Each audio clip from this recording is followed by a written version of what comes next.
Well, thanks for viewing. I'm in the book of Psalms. I love the book of Psalms because it really gets to the heart of human emotions and our connection with God, deals with the prayers, the praise, the thanksgiving, the worship of David and so many other different people.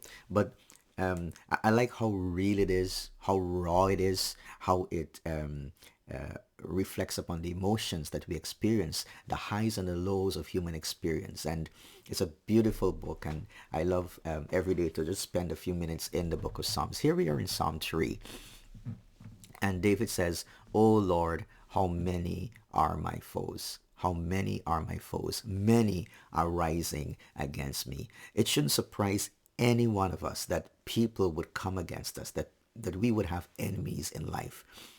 You know, life is of such, things don't go smoothly all the time. And there are times when difficulties will arise. And that is something we've got to become used to, something accustomed to. We've got to expect that these things are going to happen. So you shouldn't be caught off guard and be surprised. And especially if you're a child of God, don't be surprised, because we know the enemy is going to come against us from time to time. And so David says, "Oh Lord, how many are my foes?" Not just one, two, but we've got plenty. And he says, "Many are rising up against me." Maybe out of out of envy, out of hatred, out of jealousy, people are coming. And if you're going through such an experience today, I want you to know that, well, it's not strange. It's not strange. And so we need to pray and ask God for wisdom. How am I going to deal with this? Sometimes we just need to pull ourselves back, take a step back and say, okay, we've got to count what we've got, what's going for us, where the blessing of God is, and give God thanks for what we've got. And then with that, we can have a better perspective of the situation we're faced with. How many are my foes? Many are saying of my soul, there is no salvation for him in God. And that's the other thing too. And sometimes the enemy can lie to us. People can try to come against us and say, you know what, God is not going to help you.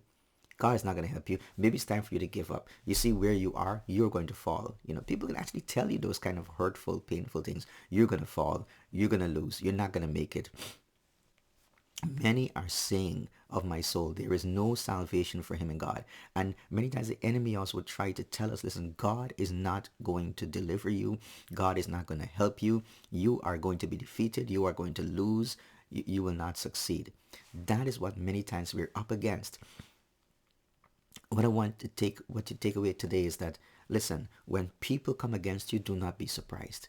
When people rise up against you, it could be at your workplace, in your school, your university, even in your home, among relatives, people are going to come up against you. Listen, as long as you know you are in the will of God, you are doing that which is right, and, well, you did nothing to actually deserve that, just take a step back and entrust it to God, just like what Jesus did when he was on the cross.